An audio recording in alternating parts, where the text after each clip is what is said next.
The North Sea gently rolls in to meet the Dutch coast, leaving sand dunes and creating beautiful beaches, a perfect setting for the oceanside resort called Zandvoort.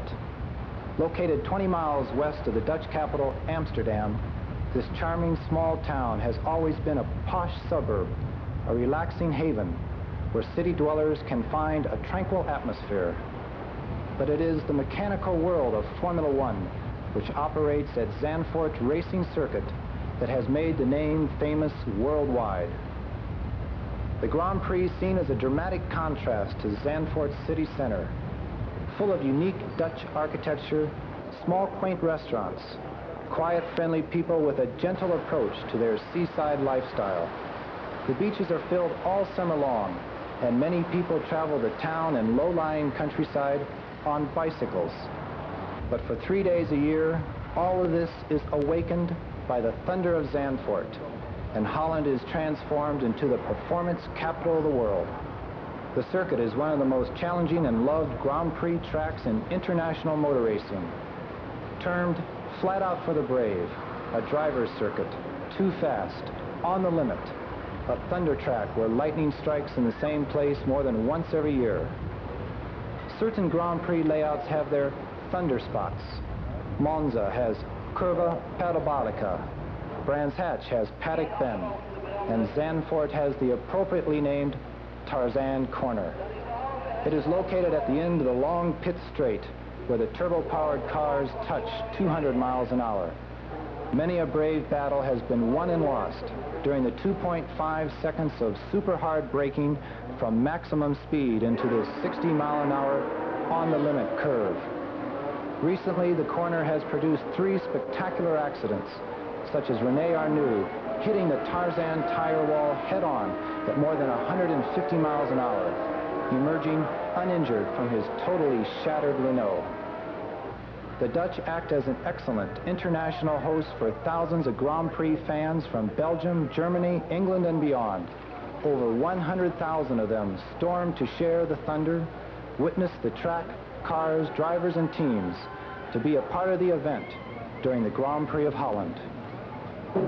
This is John Bizignano. I'll be your host along with Brian Kreisky for this 90-minute ESPN coverage of the Dutch Grand Prix for Formula One racing cars.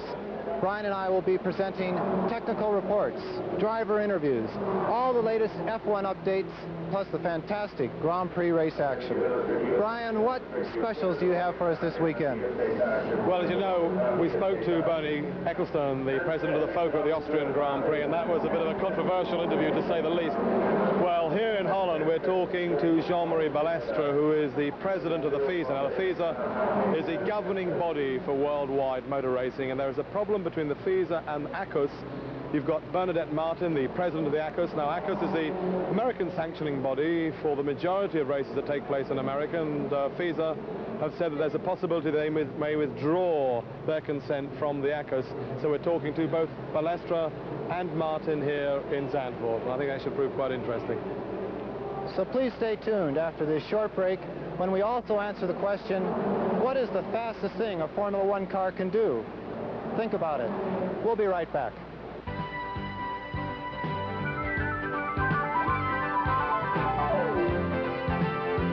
Fastest thing a Formula One car can do? Stop. A Grand Prix racer can de-accelerate or brake much faster than it can accelerate. Brakes are like the line of a football team. They do a lot of work, but get very little glory. When you think of these 1,200-pound vehicles made of space-age, super-light materials, cast iron does not often come to mind. But there is one area where this ancient, heavy metal still works best. The 4 disc brakes at each corner of the car. And do they work? Pulling over 2.3 Gs, a driver can de-accelerate from 180 miles an hour to 50 in just over 260 feet. This is a loss of 130 miles an hour in about 2.6 seconds. A fraction of the time and distance that it would take to gain that much speed. The biggest problem at this level of friction is heat. If it was dark while watching a car perform such maneuvers, you could see a streak of orange glow lighting up the entire wheel as the disc turned red hot. On-track operating temperatures reach 1,600 degrees Fahrenheit, and a full set of extra hard pads disappear in only 200 miles. Your road car pads should last 20 to 30,000, so the air cooling system becomes a top priority. The other difficulty is having all the pads grip the disc at the same time. If 2 calipers are used per disc, you have 16 pads that must work together. One major premature or late grab could send the car wildly out of control. The perfection of disc brakes in racing has led to the system being widely used by the car manufacturers. Let's look at the racing setup.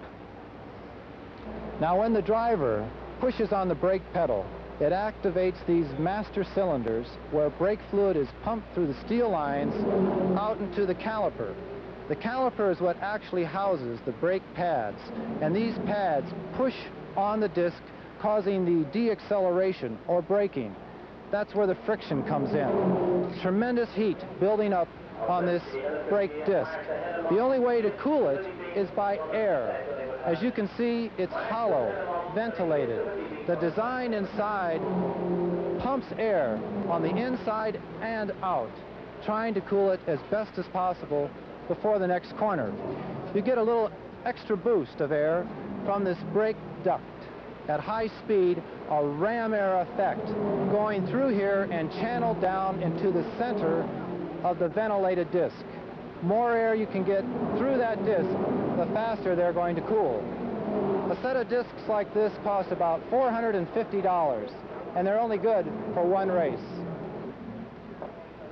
Simon Arkless of AP Racing, why do you go up and down the pit road putting psychedelic colors on all the discs?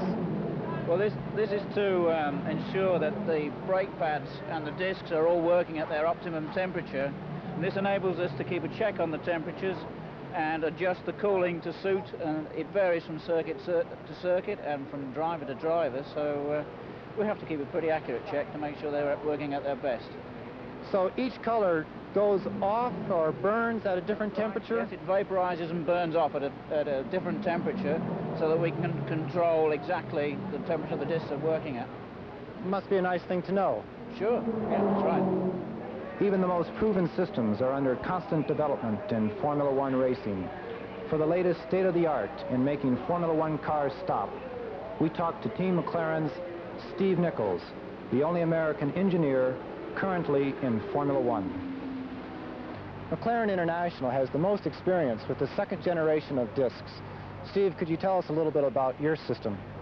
Well, our system uses discs that are made out of carbon instead of cast iron. It's a new material that's been developed in recent years, and the main advantage of it is that it's much lighter in weight than the normal cast iron sort of discs that most of the cars use. What about their ability to actually stop the car? Is that better?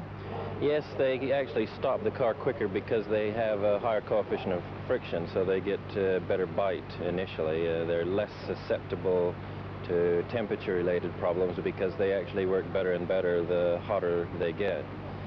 These brakes work, operating temperature out on the track is maybe 700 degrees centigrade, where a cast iron brake operates maybe 450 to 550 degrees centigrade. The mechanical failure a driver fears the most is loss of his brakes. Also, one of the greatest advantages to competitive driving is to master the fine art of late braking. We're going to talk to Nigel Mansell of John Player Team Lotus about these 2 points. Nigel, how do you go about actually judging the point of braking on a circuit like this? Well, there's 2 ways of doing it. I always do it by eyesight, watching the corner and just sort of judging the speed and the entry. And there's another way of sort of having markers on the side of the circuit, which is sometimes good, except when you come back the next day, they've moved or they've disappeared or whatever. So I always sort of use my own eyesight to judge. Now, the majority of passing is done under braking also. What's that like to be pushing someone into a corner trying to get by? Well, it depends who they are. It can be pretty hairy, or you can, you know, have a very good maneuver, and it can be very satisfying when you get past. But there are a few drivers that you've got to get right alongside to get past them, because otherwise they'll move across on you, and obviously one can have an accident if that happens. It's very spectacular when you see the great puff of tire smoke and coming up from the wheels, but that's really not the greatest way to slow down, is it? No, as soon as you've locked the wheels, then it's negative braking. In fact, you're starting to slide, and not only that, you're hurting the tires. It's a detriment to the tires, so much so that you can flat spot, what is known as flat spotting the tire. And if you do that badly enough, it means you've got to come and make a pit stop and change all four. Well, have you ever had an accident because of a brake failure? They don't have many mechanical failures, but once in a while it's pretty spectacular. I went through a bad time 3 years ago in Formula One, where I had more than my fair share, but I've had, touch wood, I've had very, very good mechanics, and the JPS, the John Player Lotus team, have been very good from the point of view of mechanical failures. But 3 years ago, in fact, to this race, I had a brake failure in one of the chicanes out the back, and it was the union just broke off the side of the caliper, and there was just no brakes at all going into one of the turns. And needless to say, I went into the wall quite heavily, but walked away from it. It wasn't very comfortable, I can assure you. What does that do to your confidence? Every time you put your foot on that pedal and push down, you expect it to work. Does something like that make you think about it working more often, or? Well, you change your underpants and then you get in the car again.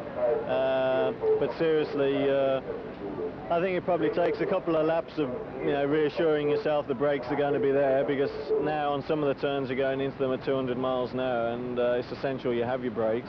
But it's not something that fortunately happens every day. You've got to be unlucky if they do fail. And you just build yourself up, and if you're a professional racing driver like most of us are, then there's no problem. You go about your business and do your job. Well, Nigel, we hope that you stop quickly and safely every time at this Zandvoort circuit. Yeah, I hope so too. One of the greatest late breakers of all times, Mario Andretti, summed it all up when he said, "Brake a half a second too soon and two cars will pass you. A half a second too late and you're going to hit the wall." We'll be right back with more ESPN Auto Racing 83 after another very important short break. Currently lies second in the World Championship, Brazilian Nelson Piquet in pole position for the 12th round of the World Championship Series here at Zandvoort, the Dutch Grand Prix. He went round in a 1 minute 15.630 second lap, an average speed of 126 miles an hour in his Parmalat Brabham. After practice, we tried to interview Nelson Piquet. Nelson Piquet with a Parmalat Brabham, pole position here in the Dutch Grand Prix. Half a second a lap quicker than Patrick Tambay, who really is your rival for the championship, along with Arnoux and Prost. Obviously went very well. Strangers in the night, la da da da. Now, there's no truth in the rumor that they're going to give Nelson a show all of his own on the ESPN network. So let's try it one more time. Why so quick? Well, we had two very bad days. The car was very bad, and we tried very hard, but we could not fix the car. And Gordon found out that maybe the rear dampers could be the problem. We took the dampers for the Connie truck here. The Connie, the Dutch people here that make the Connie shock absorber, and they find out the shock absorber was a problem, and they changed the damping, and the car changed like this. The car was perfect in the corners, and today is a fresh day. It's very good for my engine, and we did the time. Nelson, tomorrow's race at the Dutch Grand Prix is that important to you for the World Championship. How much does a World Championship mean, a second World Championship to you? How important is it to you, or is it the individual races that are so important? Well, of course, it's I think the first time winning the World Champion was more important. In my opinion, it was not very important for me. It was more important for the people who work with me, and for the chance they gave to me to be in a good team and win for a good team. But I think the second time, I would like to win very much for me. And the race tomorrow between you, Prost, Arnoux, and of course Tambay, the four drivers who can really win the World Championship. Is this for you really just about the most important race of the season, isn't it? Because you've got your 14 points behind, and you've really got to win tomorrow, haven't you? Well, it's not really true, because more race you never know. I have a lot of little bad luck this year. I lost a lot of points for little stupid things, and I think can happen to anyone. But maybe the luck can change, and I can have a very good race tomorrow and Prost maybe don't finish. We never know. Maybe he can win tomorrow and don't finish, and he'll be much closer to the championship. Motor race is, I cannot say it's a lottery, but between our four, we fight in the front. I think it's a little bit lottery. Do you turn the boost very far up for a qualifying lap like you've done? Half a second a lap quicker than the man in second place on the grid, Patrick Tambay? I think the state is in the end of the year, everybody turn the boost more than maximum they can. You know, it's a fight between tires and the engine companies, you know, and the chassis, of course. But we have to do what they want. Now we put the boost high we can, and soft to tires we can, and we risk more than we can. Do you take more risks on that one lap where you did a lap like that? For sure. For sure. Sometimes you get in the corner, you don't know if you'll come out. Do you agree with things like qualifying tires? Do you agree the way the qualifying is run? Well, I think only bad thing about qualifying tires is a lot of drive they don't respect another ones. And the one who can a quick lap, and some of the drivers see you in a quick lap, they try to be in front of you. But in another way, I think it's good, because motor races is a dangerous sport, and that's the reason everybody come to see, because it's a very exciting thing, you know. And I think is that the reason I do motor racing, because I like to take a risk. Second quickest in practice here at Zandvoort for the Dutch Grand Prix, Patrick Tambay with the Ferrari. His best time, a 1 minute 16.370 second lap, 7/10 of a second slower than that incredible time set by Nelson Piquet. Patrick hasn't finished the last two Grand Prix and must do well here at Zandvoort. What did you think of Piquet's time? It was a very interesting qualifying and a very good performance from Nelson Piquet. Actually, a time that it was difficult for us to match today. But it's a different story for the race tomorrow. I think it's an important race for me. It's going to be an important race for Nelson as well, and for Arnoux. Unfortunately, he's in a worse position than both of us. I think it's going to be difficult for Prost, because there's a lot of pressure on him from both of us. We're going to go all the way possible to the finish in front of him, getting as many points as possible, and we're going to make things difficult for him. What about you and Arnoux? Now, you're both fighting for the World Championship as well. What sort of team orders? I take it you were a little bit annoyed about the last race when he slipped inside you. Are there specific team orders in the Ferraris? Who should win? Who should be careful? Whatever. We both have the same kind of equipment, and this is probably one of the team that is very keen on doing such a thing on equal terms. And that's it's a boost for the driver. He knows that he's going to be served 100%. As far as the team orders on the track are concerned, no, we got to give our best and do our best as possible. You could run into some kind of problems eventually if you both run for the same position, but that's racing. So here at Zandvoort, is it sort of all out right from the word go? No team orders, no holds barred, because this is the most important race for you of the year, isn't it, really? The World Championship. Well, all the races have been very important. We were not going to have any team orders here, obviously, as far as the situation is, because we are very close in points, and I'm on the front row second, and I think he's got some kind of problems in qualifying. He's 10th. So before he gets up... Does that make you pleased? Well, I mean, before he gets up to me, it's going to take a few laps, I hope. Patrick Tambay, thank you very much. Thank you. Qualifying third on the grid here in Zandvoort, Elio De Angelis with the John Player Special Lotus, a time of 1 minute 16.411 seconds. De Angelis was quickest after the first day's practice, but it's interesting to note that in pole position, Piquet is on Michelin's, Tambay is on Goodyear's, and Elio De Angelis is on Pirelli's. Elio De Angelis, Team Lotus, fastest in the first qualifying session today. You think you'll be able to hold on to that position tomorrow? Well, I really hope so, because I think that I have another good chance tomorrow, because I didn't qualify with my race car. I just qualified with the T car. And on the race car there is a better engine, a better setting, so I should be able to repeat the time and to improve it a little bit. The T car must be going very well, though. Yes, it's not exactly what we call a T car. It's something that is very close to the race car, yes. Now, I noticed on the braking down here at the end of the straight, no one was going deeper than you. Are the brakes really that good on the Lotus? Well, I have to say thanks on the brakes, and I have to say thanks on the tires as well, because I think we have one of the best rubber for qualifying. So, you know, with the softer rubber you can brake a little bit later. But certainly the setting together with the rubber and the brakes, as you call it, I think makes a mixture that did make a good solution. Which is more difficult, to be on pole and leading, or to be able to follow and have a race strategy where you have to catch somebody? Is it harder to lead or to follow? Well, in my racing career, I always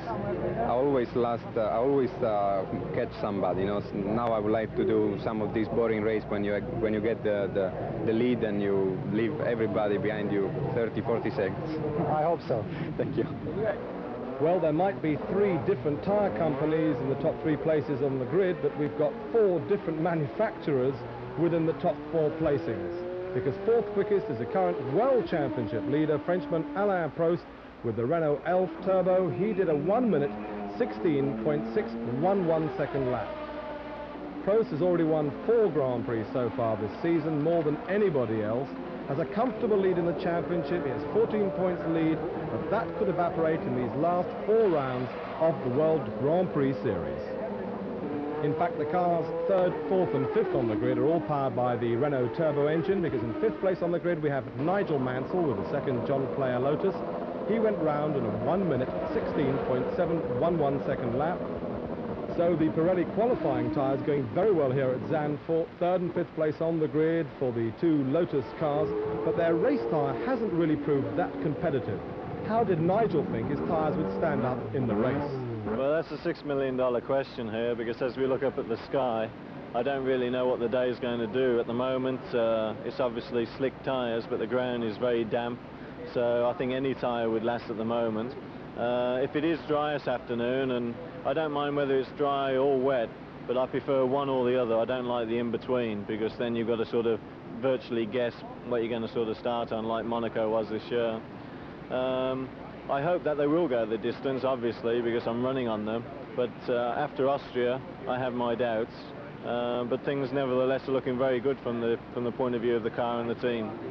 Nigel, from our American viewers' point of view, where should we put a camera? Would it be ideal, a nice low camera position going into Tarzan on the first lap? That seems to be the most hairy spot.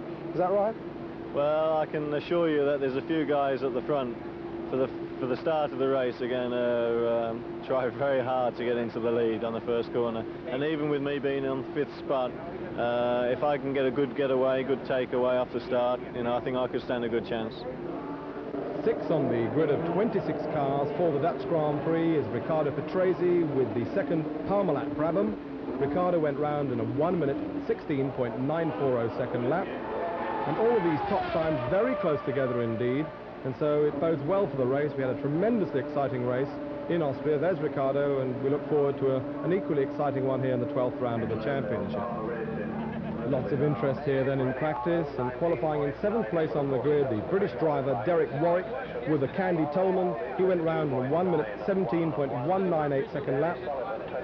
The Tolman is powered by the British-built Hart Turbo 4-cylinder engine. It's yet to score World Championship points. Here at Zandvoort they fitted a brand new type of turbocharger in the interest of reliability and hope to do well. Qualifying in 8th place is the Alfa Turbo of Andrea De Cesaris, the somewhat volatile Italian driver, but an extremely good driver nevertheless. He's in the Alfa Romeo, qualifying a 1 minute 17.233 second lap. Here he is coming into the pits to be weighed during one of the 2 official timed sessions. The cars are going on the little 4 weighing posts to check that the car is totally legal to the FIA standard. But towards the end of practice, Andrea had a little bit of a coming together with the Parmalat Brabham of Riccardo Patrese, and Andrea, in true Italian style, goes up to Riccardo to bid him good afternoon. Or perhaps something else in Italian that we can't understand. Patrese, not particularly bothered by the assault on his helmet, gets out and rather casually takes his helmet off, whilst just down the pit lane, Johnny Cicotto, the Venezuelan driver, is also having an argument with the ATS driver, Manfred Winkelhock. Well, perhaps a bit of a red face for Ricciardo, but no harm done. Ninth quickest is the ATS of Winkelhock, and unusually far back in 10th place on the grid, the man who lies third in the World Championship, won in Germany, finished second in the last race in Austria, the Ferrari driver, René Arnoux, qualifying on a 1-minute 17.397 second lap after a lot of problems during practice. Now, at this stage of the season, it's interesting to note that there are no particular team orders at Ferrari, and with Arnoux just ahead of his teammate in the World Championship, things should be very interesting for these final 4 races of what I think is going to be one of the most exciting World Championship series for many, many years. Number 28, René Arnoux, then qualifying 10th on the grid. 11th, also some way back, Eddie Cheever with the second Renault Elf. He qualified on a 1-minute 17.676 lap. He again had problems during practice, but feels that his car is well set up for the race. 12th place, Mauro Baldi with the Alfa Turbo. 13th, Bruno Giacomelli with the Candy Tolman. And in 14th place, the quickest normally aspirated car, fastest non-turbo, the Swiss driver, Marc Surer with the Arrows. He qualified 4 seconds slower than the pole position man, Nelson Piquet, on a 1-minute 19.696 second lap.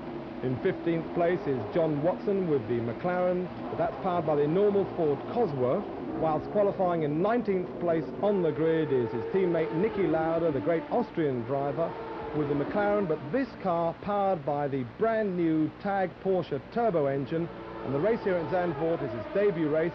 It has been tested over the last 6 weeks, but this is its first ever race appearance. There is the 8-cylinder TAG Turbo, which is made by the Porsche engineers in Weisbach in West Germany. But it should be noted that this is not an official Porsche turbo engine for Formula One cars. The Technique d'Avant-Garde concern, or TAG for short, are customers of the Porsche car company, but we're sure that this engine will be very competitive within a short space of time. Just getting onto the grid in 26th place is the American driver Danny Sullivan with the Benetton Tyrrell. He went round in a 1-minute 20.842 second lap. And we asked Danny if he was going to get turbo power for the 1984 season. Yes, we'll have a turbo engine, and I don't know which one, so don't ask, because Ken's keeping that a secret. But I think every team next year will have to have a turbo power. I think the Ford Cosworth for next season is finished.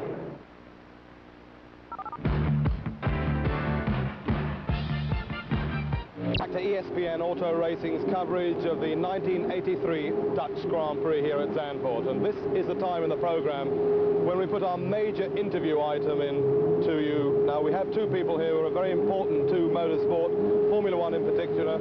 I have on my left here this gentleman, Jean-Marie Balestre, who is the president of the FISA. As you probably realize, the FISA is the governing body of all motorsport all over the world. Next to him we have Vedette Martin, who is the president of the ACUS, which of course is a sanctioning body for the United States.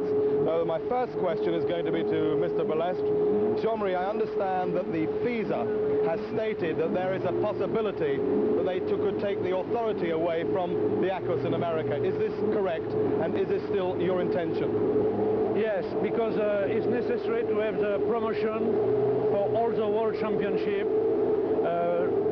World Championship for Formula One, World Championship for endurance, and also for rallies. And now we have all the countries in the world that are member of FIA, our 19th country, and the next month come also the Chinese Republic, and we think that the people, they receive the sporting power, they must insure the motorsport, and we was very sorry to have not the same result in the United States, and was a conflict, and we tried to have insurance and guarantee that the American club try to help the world organization for have a good result in the United States area. Well, Vedette, you've heard the President's reply to our question. First of all, we have explained what the ACUS is, but can you tell us, in your own words, or to the American audience there, define what ACUS does in the United States? Yes, the ACUS is the Automobile Competition Committee for the United States. And as such, it is the sporting arm of the FISA and the FIA in the United States. we sanction all the international racing by delegating it through our member clubs. What is your role, let's say, which do you prefer, Formula One or kart racing? What's your more favorite idea? Well, of course, Formula One is the International Grand Prix Championship. Kart is a domestic program with a long tradition, but is not part of the international motorsport community, really. And we certainly are completely behind Formula One Grand Prix racing. Have you come to an agreement with the FISA now? Do you feel that everything is in order now? Oh yes, I think we've done some reorganization. We feel that we're in a much better way to support the FISA programs, as well as all of our American international racing events. Mr. Balestra, are you happy now with the position of the ACOS, or is there still a possibility you could take away the authority that they have? And if you do, of course, they could not organize any races in America. I am very happy because Borde Martin, the new executive president of ACOS, is a great friend. During the last 2 years we worked together, and I have a new program for November. I go 3 weeks in USA for a meeting with the General Motors Ford company manager, Mr. Edsel Ford, and all the American club for prepare the future and the commune work for the success of the world motorsport. There have been in the past a few problems with Formula One even. There have been perhaps problems between you and FOCA. What about you and Bernie Ecclestone? Now, you're a very strong personality. Bernie Ecclestone is a very strong personality, and occasionally I think you two clash together. Is now everything peace, calm and tranquility?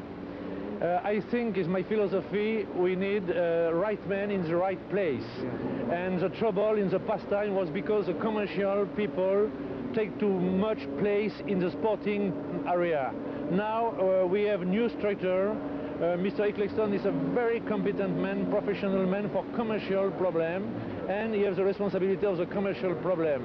And we are the sporting power, we control the credibility of the race, the credibility for the competition, and I think now it's a very good situation, and it's a complete peace, and we work together, and this year you can see we have a fabulous championship with a big fight, with a new rule, and my hope is that we have for the future also American driver and American team in the World Championship.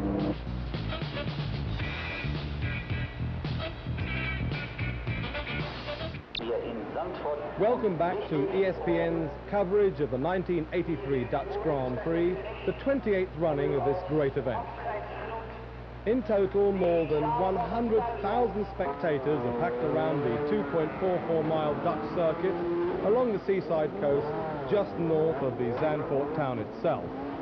The Grand Prix is to be run over 72 laps, a total distance of just over 185 miles, and it should take round about 1.5 hours to run. The first ever Dutch Grand Prix was held here in 1952, and amazingly the fastest lap was just under 86 miles per hour. The track hasn't changed that much, yet the current lap record is held from last year's race in 1982 by Derek Warwick with the Tolman Hart at a shade of just under 120 miles per hour. All of the 26 cars out of the pit lane now, and to form up on the grid. Out comes Danny Sullivan with the Benetton Tyrrell. The American driver is hoping to do well here at Zandvoort, and there is the Constructors' Championship. Renault are first with 68 points, just behind them Ferrari with 65 points. The World Drivers' Championship, Alain Prost with 51, Piquet with 37, Arnoux with 34, Tambay with 31, and those are the four men who are really in with a chance of the world title, and most certainly the most coveted crown of any type of motor racing anywhere in the world. And so the 12th round of the FIA World Championship about to get underway here at Zandvoort. All the cars going off onto their warming up lap down this long straight into the 180-degree right-hander known as Tarzan corner, where there's always plenty of action and certainly a lot of overtaking manoeuvres. And so the cars coming back onto the grid, forming up there in a long line, and Manfred Winkelhock, who was late away, is a late arrival on the grid, and taking his place. He should really have started from the back of the grid. Red lights are on, and they're away, and Tomlin makes a very nice start. Cheever makes an incredible start. He's a little bit of PK gets away. Cheever has gone from 11th to 2nd place. Prost is 12th, and in 4th place the Parmalat Brabham to Crazy Pit. Around Tarzan corner, no incident at the moment. Up towards the Hugenholtz corner they come. It's PK, Cheever, incredible, Prost 3rd, the Tracy 4th, the Chesris 5th, De Angelis 6th, Warwick in 7th place, Baldi in 8th place, and everybody going every which way around that corner. Fabi bringing up the rear.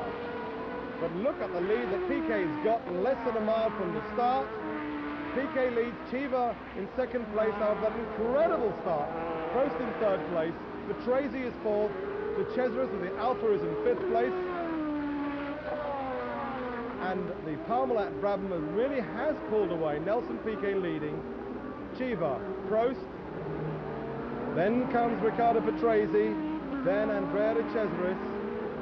Coming up to complete lap 1. Piquet leads with the Parmalat Brabham. In 2nd place is Eddie Cheever. And really, that was one of the most amazing starts we've seen for a long time. From 11th to 2nd. So Piquet always sparks there, hard in the braking. The car bottoming out as it brakes for Tarzan corner. Arnoux goes through into 6th place. 7th is Elio De Angelis. 8th place is Derek Warwick. 9th place is Stefan Johansson with the Honda. In 10th place, Nigel Mansell. Cheever, Prost, 2nd, 3rd. The Tracy 4th. The Chesris in 5th place. 6th place, Arnoux. 7th place, De Angelis. 8th place, Warwick. 9th place, Johansson. 10th place, Mansell. 11th place, Baldi. 12th place is Mark Sierra. 13th place is Benetton Hill, and there way down in round about 20th place is Patrick Tambay, who went from 2nd place on the grid right the way down to 20th place. So really quite an amazing start to the Dutch Grand Prix, and Piquet looks to be pulling away, but Alain Prost is reeling in Eddie Cheever, and Prost will want to get past Cheever to bite into the lead that Nelson Piquet is building up with the Parmalat Brabham. Lap 2, still Nelson Piquet. 2nd place still Cheever, 3rd place Prost, 4th place Patrese, 5th place De Cesaris, 6th place Arnoux, now slowly closing in on Andrea De Cesaris with the Turbo Alpha. So the Turbos lead the way. 8th place is De Angelis being attacked by Derek Warwick. Warwick goes through under braking for Tarzan corner, side by side around the Tarzan corner, and Warwick goes through with the Candy Tolman Hart there. Upper place for Warwick into 8th place. And up into 17th place goes Patrick Tambay with the Ferrari, but the man in the lead, no doubt about it, Brazilian Nelson Piquet, a little bit wide of the Hugenholtz. Cheever, Prost, Patrese, De Cesaris, the top 5 still the same as they were on the first lap. And Alain Prost closing in on his teammate Eddie Cheever. Will the American driver give way to the man who leads the World Championship at the moment? The two Renault Turbos very close together indeed now. Coming up towards the panorama curve, Piquet, Cheever, Prost, Patrese, De Cesaris, René Arnoux. So the first Ferrari is only in 6th place, and Patrick Tambay's got a lot of work to do from the lowly start that he got. He must have had some sort of problem on the line, perhaps with gears, we know not what. And there, Piquet leads, Cheever in 2nd, Prost 3rd. Patrese is closing in 4th place, and Prost now definitely closing in on the tail of teammate Eddie Cheever. Albretta 12th, Rosberg 13th, Watson 14th, Winkelhock 15th, Lauda 16th, Mark Sierra in 17th place, 18th for the feet, and dropping back into 19th place now, Tambay. His championship hopes could be fast evaporating. Patrick Tambay in a lot of trouble. Piquet still leads, Cheever 2nd, Prost 3rd. Patrese in 4th place, Ricciardo driving well, first retirement on lap 3, Jean-Pierre Jarier with the Ligier. Still Nelson Piquet leads, but I think that Prost is going to challenge for 2nd place out of Cheever's slipstream and outbreaks him for the Tarzan corner. Prost then into 2nd place, Cheever in 3rd place. And up in another place, into 12th place goes John Watson. Could this be another real storm from the rear, but he's being attacked around the outside of Tarzan by the Tyrrell, by the brand new Benetton Tyrrell 012, drops to 13th place. Nelson Piquet though still leads and battles all the way down the field. It's quite incredible. And Cheever almost goes off on the exit of the Hugenholtz. Johansson, Baldi going through. There's 12th man, 13th. So Johansson dropped to 10th place, Mansell to 9th place. Up at the front, Prost second, Cheever third, Patrese fourth, and De Cesaris, I think his engine's about to blow. Cheever has dropped back into the clutches of 4th place man, Riccardo Patrese. Alain Prost making inroads, I think, onto the race leader, Nelson Piquet. But the battle on for 3rd place now as well, as Piquet goes through. Prost in 2nd place, Cheever in 3rd, Patrese 4th, and a lot of smoke coming from 5th place man, De Cesaris, and closing up on him. He's slowing right down now, and sure enough, up into 5th place goes René Arnoux with the Ferrari. I'm sure that is Andrea De Cesaris' Alpha's race run, and sparks flying up once again from the lead car. Nelson Piquet, as he brakes hard there for Tarzan corner, and Patrese attacking Cheever on the inside for 3rd place. Cheever, though, still in 3rd place, Patrese in 4th place, Arnoux closing on both of them in 5th place, and battles all the way down the field. 13th Rosberg, 14th the ATS of Winkelhock, 15th the McLaren Tag Turbo of Lauda, 16th for Tambay with the Ferrari. De Cesaris comes into the pits to retire, and we'll be right back after these short messages. Back to the ESPN Auto Racing 83 coverage of the Dutch Grand Prix. Piquet's just gone through our picture in the lead, Prost is in 2nd place, Cheever still in 3rd place, Patrese in 4th, but really challenging Cheever for that 3rd place. Derek Warwick going very well at the moment in 6th place, 7th De Angelis, 8th is Mansell, and there are the top 4 in your picture. Nelson Piquet with a Parmalat Brabham, powered of course by the BMW 4-cylinder turbo engine. He wants to win this race, gain back those valuable championship points. There's Derek Warwick having his best race of the season in 6th place with the Candy Tolman Hart. Parmalat Brabham still leads though. Piquet driving smoothly, just like a world champion-elect perhaps. Cheever 3rd, Patrese in 4th place, Prost is still in 2nd place. But we turn our attention to this battle for 3rd place between Eddie Cheever with the Renault Turbo and Riccardo Patrese with the Parmalat Brabham. Through the chicane they come, head up towards the Panorama curve, and let's look down the list of retirements that we've had. We've had 2 so far, Jarier and De Cesaris, both we've seen retiring, and there in 5th place, closing in on 3rd and 4th place, is René Arnoux with the Ferrari. Cheever 3rd, Patrese in 4th place, and Patrese challenging down the inside towards Tarzan though. 5th, René Arnoux with the Ferrari. René, who lies 3rd in the World Championship. 9th place is still Johansson. 10th place now is John Watson. 11th place is Mauro Baldi. And it's quite incredible. There are battles all the way down the field. And Winkelhock goes through on the inside of the World Champion, who takes the left, right and centre. They almost collide. And Rosberg just gets through there. Sorry about turning the attention away from the race leader, but there's so many good battles taking place during the course of the Dutch Grand Prix. The battle for 9th place, Stefan Johansson with a Spirit Honda, greatly improved car. Watson 10th, Baldi 11th place. 12th is Alboreto with a new Benetton Tyrrell. 13th is Winkelhock, 14th Lauda, 15th Rosberg, who's dropped right back, and 16th is Tambay.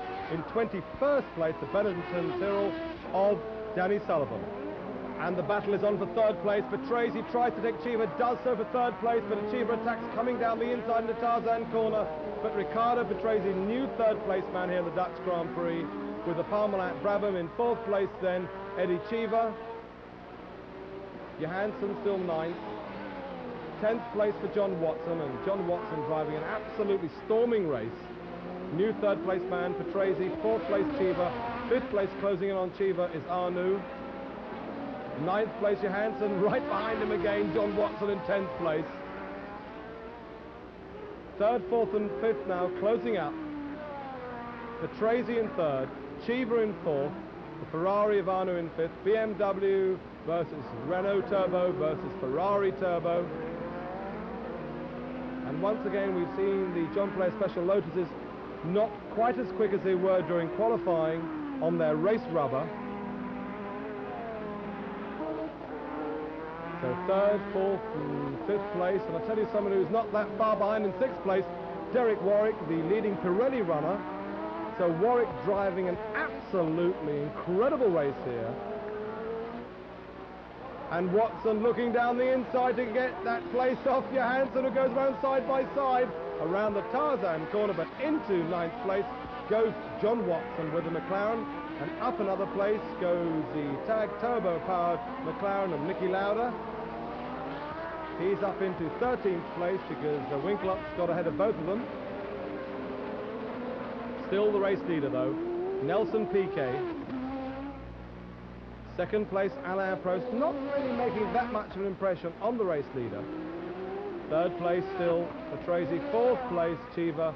5th place, closing in on Cheever, seems to be René Arnoux with the Ferrari. But even at this stage, Patrick Tambay is only up into 14th place. There's our race leader, the Parmalat Brabham. 3rd place, the 2nd Parmalat Brabham for Patrese. 4th Cheever. 5th the Ferrari. Number 28, René Arnoux. 10th place, Johansson under pressure now from Baldi. 11th, Winkelhock 12th. 13th now goes Patrick Tambay ahead of Niki Lauda, who drops to 14th place. And what a race. Battles all the way down the field. Cheever 4th. Arnoux in 5th place, closing in. 6th place still the Tolman of Derek Warwick. 7th place now is Nigel Mansell. De Angelis has gone missing. So upper place goes Johansson. And Tambay looking for a way, I think, now past Manfred Winkelhock. Not an easy man to get past, I might add. And 4th place under a lot of pressure from Arnoux, and Arnoux goes through on the inside. Cheever tries to fight back, but René Arnoux with the Ferrari goes through into 4th place. We're on lap 15 of this 72-lap race. But please join us again after this short break, and we'll have more ESPN coverage of the Dutch Grand Prix. Just as Stefan Johansson's about to lose 9th place to Mauro Baldi, but again side-by-side racing around Tarzan corner. 10th Johansson, 11th Winkelhock. 12th will be Tambay. There's new 4th place man is René Arnoux. Still the race leader, Nelson Piquet. But Alain Prost is closing in on Piquet's Parmalat Brabham. René Arnoux pulling away in 4th place. Cheever is in 5th place. Could he come under pressure from Derek Warwick? There's Danny Sullivan way down the order now, about to be lapped by the race leader, Nelson Piquet. And sure enough, Tambay now right on the tail of Manfred Winkelhock. They've both displaced the Spirit Honda of Stefan Johansson, the Spirit Honda having its best race today in the Grand Prix series here at the Dutch Grand Prix. Through the Hugenholtz goes our race leader, Nelson Piquet, close up of 2nd place man, World Championship leader. Remember, Alain Prost leads the championship, need to remind you, by 14 points. And 3rd place man now under a lot of pressure from René Arnoux. Race leader with those sparks still flying from the rear of the Parmalat Brabham as he brakes hard for the right-hander, the Tarzan corner. 3rd place man, Parmalat Brabham of Riccardo Patrese. René Arnoux with the Ferrari in 4th place, right on his tail. And Niki Lauda goes past the Spirit Honda of, or does he? It's again side by side around Tarzan corner. Up into 12th spot goes Niki Lauda with the brand new McLaren Turbo. 3rd and 4th still very close together. René Arnoux, who must do well in this race to help him win the championship title. Arnoux, who won in Montreal, who won in the German Grand Prix. Riccardo Patrese only has a 3rd place actually in Germany. He's only got 4 points in the World Championship, but going well here. And obviously very important to the Parmalat Brabham team that he stays in front of René Arnoux, because that will help Nelson Piquet in his World Championship chase. On the left-right side, tries every which way to get into 3rd place, does René Arnoux. But no way, says Riccardo Patrese, who's obviously in a very determined mood. Closing into 6th place still for Derek Warwick. Now coming under pressure from Nigel Mansell. Mansell with a John Player Lotus in 7th place. Up another place goes Patrick Tambay. Tambay now up into 10th place. Tambay with the Ferrari, he dropped right down to 21st place on the first lap from that 2nd place on the grid. And once again, trying to get into 3rd place, goes René Arnoux. Patrese third, René Arnoux with the Ferrari in fourth place.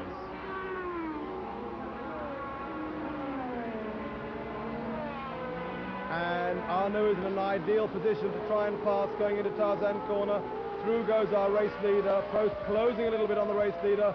Who will it be though in third place? Arnoux looks to the inside and tries to outbrake Patrese for third place and does it. So René Arnoux, new third place man here at the Dutch Grand Prix.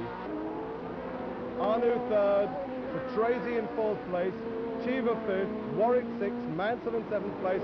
Let's have a look at that again, that overtaking manoeuvre into third place.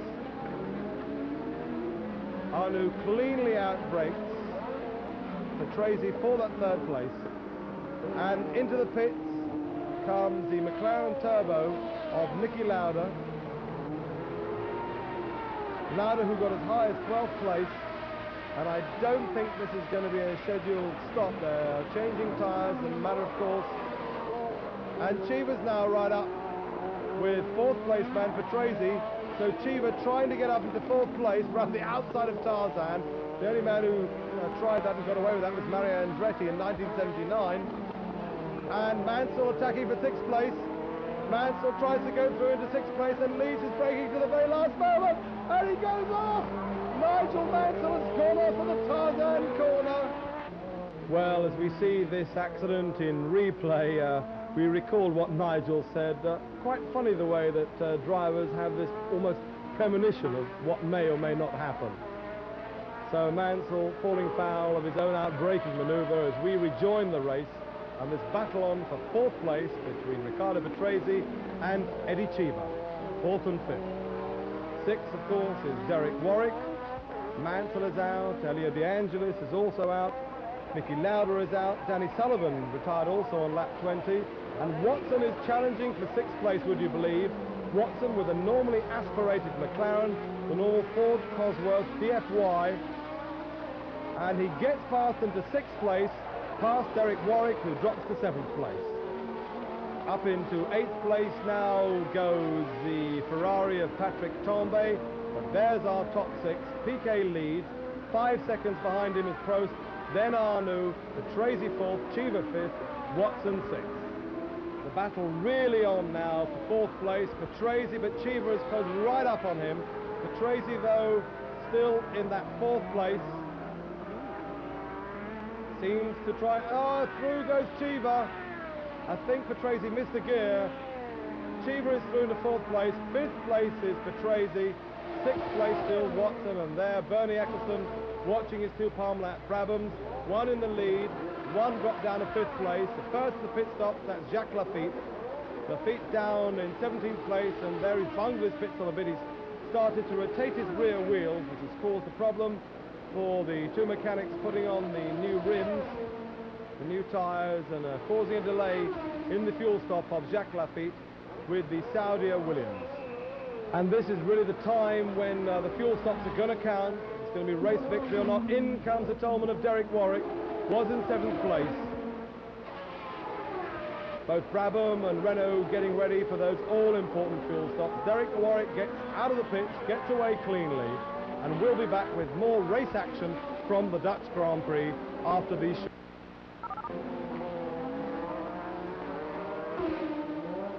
Area. So catastrophe, I think, there for the Renault team with regards to Eddie Cheever. But look at this, Alain Prost is close right up on the race leader. It's Piquet still leading. And look at the sparks flying from the rear of his car. They're lapping tail enders here. This is a very exciting part of the race. Race leader Nelson Piquet just leading his arch rival for the World Championship, Alain Prost, with the Renault. First and second within 1 second of each other. We're over half distance. Neither of the first or second drivers have made their fuel stop. They're bound to do so soon. Patrese's coming in for the normal Parmalat Brabham pit stop, and the Brabham crew who are so well versed in the art of pit stops. Down go the internal jacks, away goes Patrese. That was an 11.5 second pit stop, but all eyes on the battle for the lead, and Prost looks for the inside. First one way, then the other. Prost goes through, or does he? They're side by side, and it's still Nelson Piquet leading, Alain Prost in second. The Renault challenging the BMW Turbo in the back of that Parmalat Brabham. It's Nelson Piquet who knows he must win this race. Prost in second place, who perhaps will be happy to finish in second place, or will he? He's making sincere efforts, I think, to get that lead. First and second, they could not be closer. They could be covered just about by a handkerchief. They come onto the main pit straight, and will Alain Prost make a challenge into the Tarzan corner? He's right in the slipstream of Nelson Piquet, the race leader. All eyes on this incredible battle for the lead. Looking to the inside, tries to outbrake, no way. Has the door firmly closed in his face by the race leader, Nelson Piquet. Eddie Cheever coming again slowly out of the pits. I think we can discount Cheever and his Renault Turbo from this race. Bound perhaps to be a retirement after getting as high as second place in the early stages of the Dutch Grand Prix. In comes seventh place man Patrick Tambay. An important pit stop for him. He's trying to make up ground, knows he must score World Championship points here in Holland. Has failed to score in the last 2 rounds of the World Championship. In comes the man who was in 6th place, John Watson. The wheels are changed. Down goes the jacks, and away goes Watson with a lot of wheel spin. And look at the battle for the lead. Coming up now to lap 41. And Piquet just leading still from Alain Prost, and Eddie Cheever sure enough has stopped. He's getting out of the car. Cheever a retirement. But all eyes on the battle for the lead is Nelson Piquet leading, but only just from Alain Prost. Prost may well try down the inside at Tarzan corner. Piquet weaving, trying to get him out of the slipstream, but Prost tries down the inside and outbreaks him, and he's losing it, and he's knocked off Piquet. Piquet's gone. Oh, that is amazing. Piquet has been knocked out by his arch rival Alain Prost, and Piquet will be a furious man. Prost, who got down the inside, lost it, I think, under braking, perhaps got onto some sand. Piquet totally unhurt. The car, I would think, very lightly damaged. And Piquet out of the race after leading it for 41 laps of the 72 laps. Just about to come up to his pit stop, and a great round of applause goes up for this great Brazilian driver, Nelson Piquet, with a Parmalat Brabham, out of the race. And on the far side of the circuit, the new race leader, Alain Prost, but he's slowing. Prost is slowing, and look at his right front tyre. It's blistering badly. Coming out then towards his pit stop, and he locks up under braking. You can see it now. He's heading towards the barrier, and he's gone. Prost has also crashed out within 2 miles of the place where he knocked off Nelson Piquet. So both of the leading World Championship contenders, who lie first and second in the World Championship, are out of the 1983 Dutch Grand Prix, and the World Championship has been blown wide open. Alain Prost out of the Renault, totally disgusted at himself, and there, suspended from the crane wires, is the Parmalat Brabham, not badly damaged as you can see. And really this race has turned into an incredible battle at the front, because we have a new race leader, the third new race leader, probably within 2.5 miles. It's René Arnoux with the Ferrari. Patrese will go up into second place, and there is Alain Prost, the man who led the World Championship by 14 points. But if Arnoux wins this race, that lead will be cut down to 8, and as we said, the World Championship will be wide open. So please join us after the short break, when we'll be back with more ESPN coverage of the Dutch Grand Prix. There are the leading positions after 50 laps, and when you join us after the break, we'll talk to both Nelson Piquet and to Alain Prost about that very controversial incident. Back to ESPN's Auto Racing 83 coverage of this incredible Dutch Grand Prix. Nelson Piquet back in the pits talking to Bernie Ecclestone. There's the race leader, René Arnoux. He's got a fairly sizable lead over the battle now on for second place between the Parmalat Brabham of Riccardo Patrese and third place, the Ferrari of Patrick Tambay, who really has driven now very hard to come up into that third place. Well, of course, the real story of the race so far is that controversial incident between Nelson Piquet and Alain Prost, and we now speak to both the drivers. Nelson, what happened in the accident, in your own words? It looked as if Prost lost it after underbraking. Yeah, he already got me. He was inside. I didn't have nothing to do. I left the space for him to go inside, and he lost the brakes and hit my car in the middle. What are your sort of feelings at a time like that when you know that's that important to you in the World Championship? Nothing I can do. I do the best I can, and I do my job the best I can. And when something happens like this, what you can do? It's more racing. You were slowing down, and Prost did catch you quite rapidly because you had something like a 5-second lap lead. Yeah, 5-second we lead. had a lot of problem with the traffic. That was a big problem. Traffic all the time, and also my rear tires was a little bit bad. But I was waiting for the pit stop and get fresh tires and start to fight again. Finally, if Alain Prost was watching through that television camera there, what exactly would you say to him now about the incident? No, I don't know. It's 100% was his mistake. I don't think he did purpose because he's also his championship.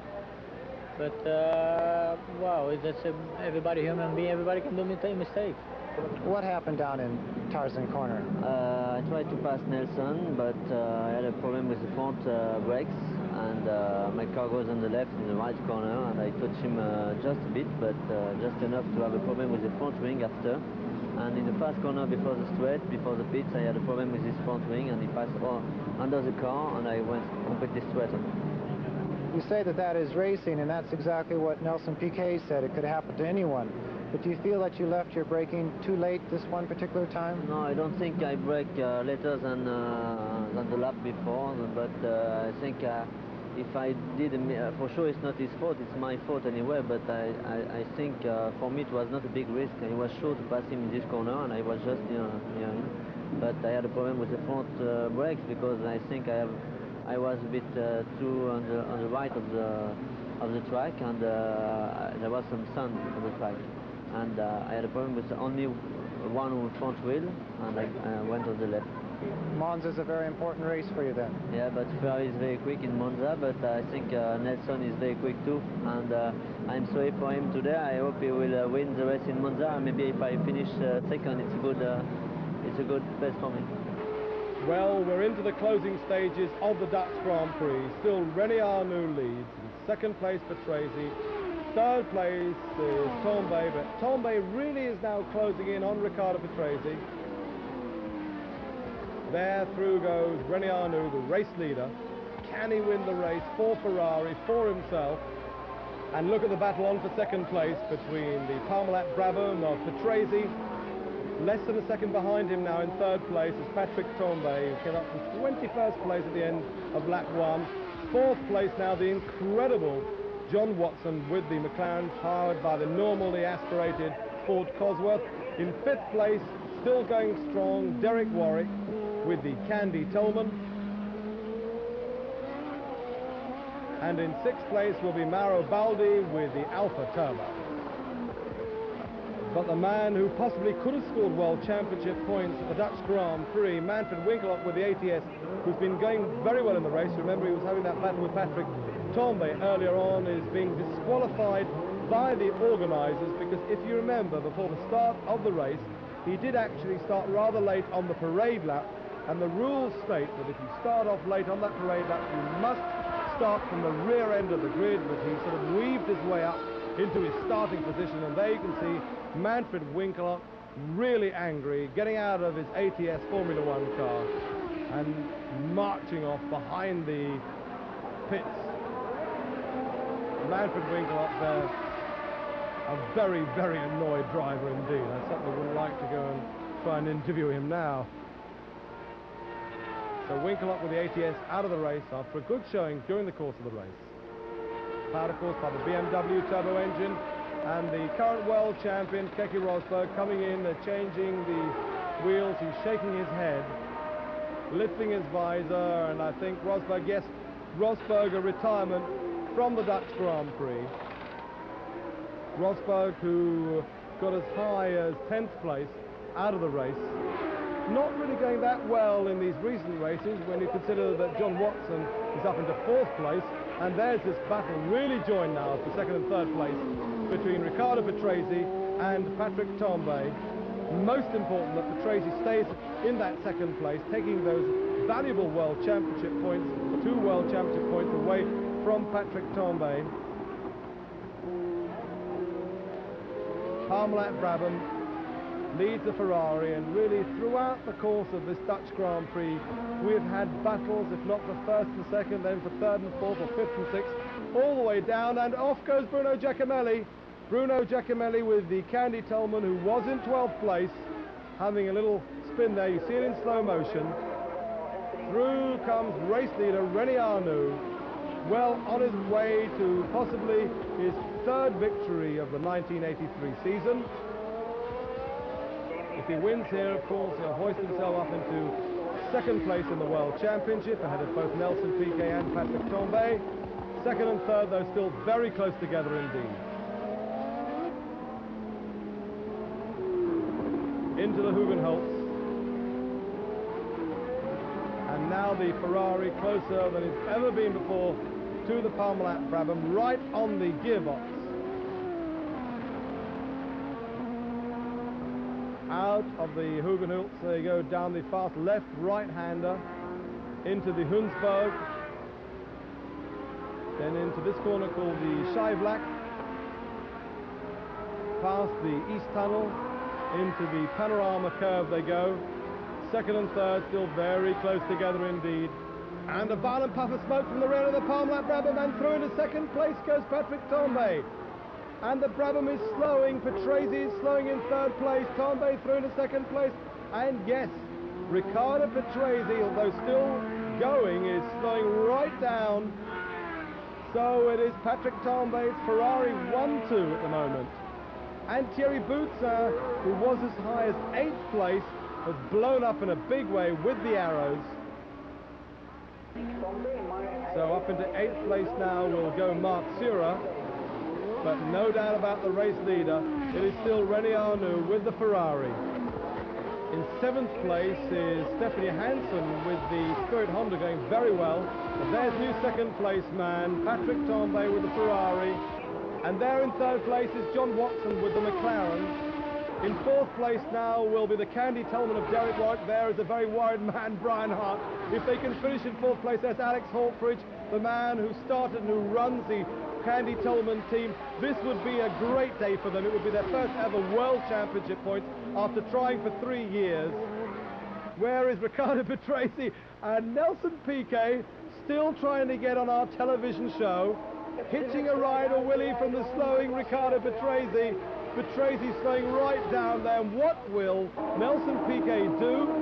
Well, he'll do anything to get on ESPN's coverage of the Dutch Grand Prix. And off there on the last lap, off goes Corrado Fabi, who was also in 12th place. Fabi with the Acela powered by the normally aspirated Alfa Romeo V12 engine. We're on to the last lap, and it's still René Arnoux leading. He's got less than 2 miles to the checkered flag, his 3rd win of the season, number 28. Arnoux, who started off 10th on the grid. Remember, there's Riccardo Patrese still touring around, perhaps hoping to get World Championship points. But no doubt about the race leader on his last lap. 72 laps covered just about by this man, René Arnoux at Zandvoort, coming through the last corner of the last lap of the 1983 Dutch Grand Prix. There the Ferrari mechanics waiting for their driver René Arnoux to take the checkered flag being waved here at the finish line. Arnoux wins the 1983 Dutch Grand Prix, making it 1-2 for Ferrari. 2nd place man is Patrick Tambay. In 3rd place will come John Watson with the McLaren. A superb drive by Watson, and scoring their first ever World Championship points, the Candy Tolman team. Derek Warwick must be delighted in there, as are the entire Tolman crew. Congratulations to Alex Hawkridge and to Brian Hart, the man who invented the Hart turbo engine. And there are the results. 5th for Mauro Baldi, in 6th place for Michele Alboreto. So there's the difference between 1st and 2nd place, just under 21 seconds. 43 seconds behind is John Watson. Then 1 minute 16 seconds behind is Derek Warwick. The World Championship is wide open now with 3 rounds to go. Prost has 51 points. Arnoux is 2nd with 43. Third equal now is Piquet and Tambay with 37. Fifth is Rosberg with 25, and sixth place John Watson with 22. And so with just 3 World Championship races left to run, will it be Alain Prost, René Arnoux, Nelson Piquet or Patrick Tambay who will be crowned the 1983 World Drivers' Champion? We'll be right back after this short break to talk to René Arnoux. New winner of the Dutch Grand Prix, did you have any problems at all in the race? No, I don't have any problem. I am very happy. I start during this race only to go all laps quick because I want to win this race. I'm very happy because it's the first time for Ferrari this year, first and second. It's fantastic for the championship also, and I hope this is continue in the same position. You're only 8 points behind the leader. Do you think you can catch him in Monza, one of the best circuits for Ferrari? Yes, but you'll see, and I have many problems here in the practice. I win the race in Formula One. Only we are lucky. One time we are lucky, one time we are. But we prepare this race like the other race a little better because it's in Italy, and maybe was something better for this race. Any problems within the team now that Tambay is so close to you? No, we are two drivers very. We know issue. I drive for me, Tambay drive for him.